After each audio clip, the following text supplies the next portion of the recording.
Understanding when to close a trade can be tough, especially when we see that we're making money on it. In this section, we'll review the transaction that takes place. Let's talk about selling to close first.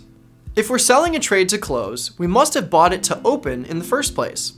This is just the conclusion of a stock or options trade that we entered at some point for a debit.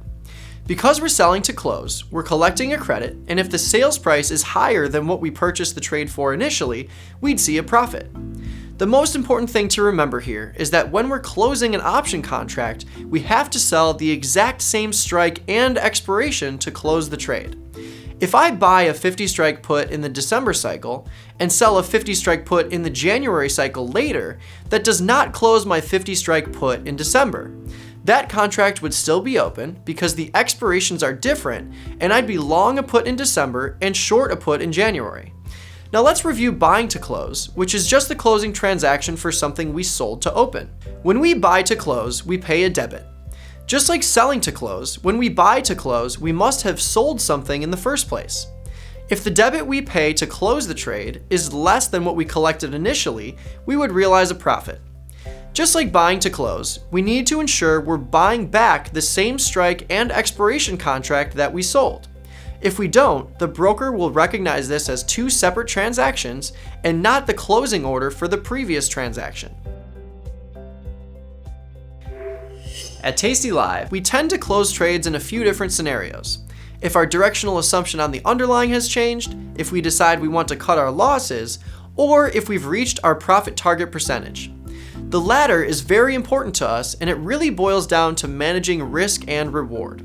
Take a look at this example here. Let's say I sold a $9 wide call credit spread for $3. Because I collected $3, my risk is only $6. As you've learned, any credit I collect helps offset my risk.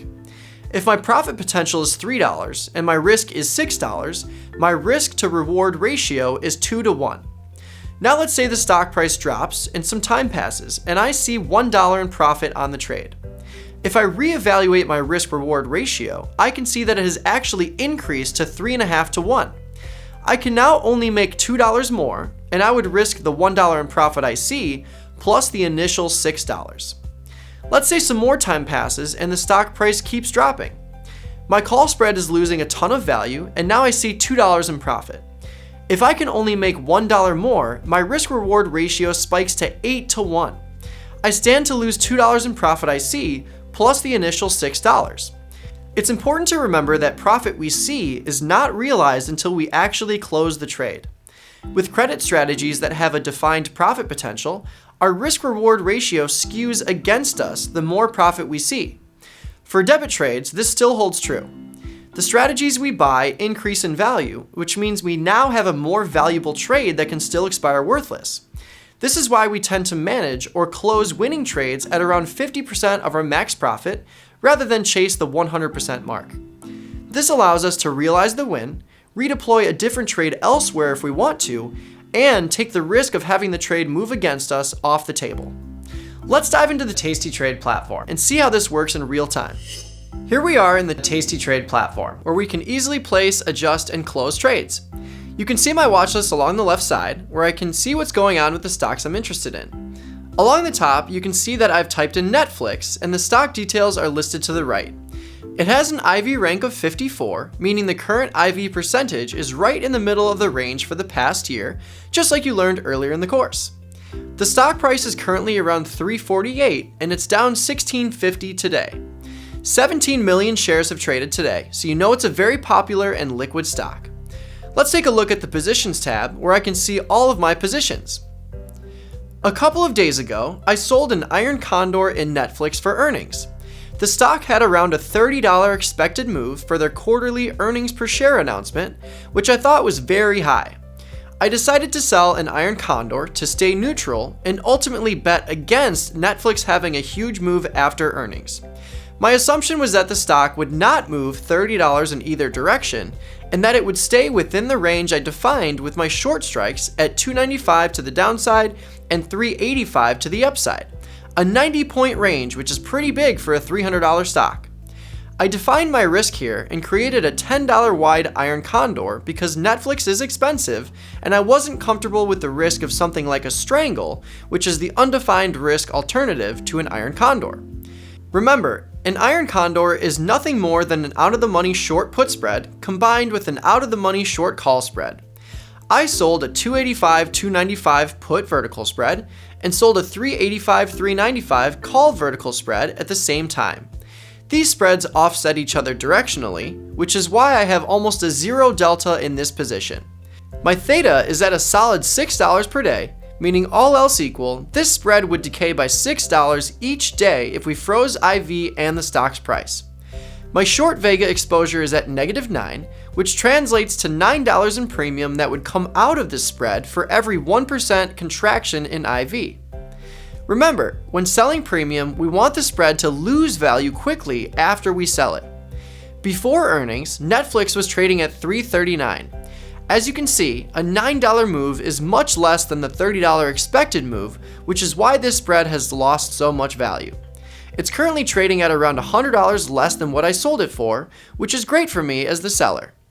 If necessary, I can review the risk of the trade by selecting all the legs and right-clicking on the selection. This will open a new menu where I can close the trade or analyze it visually.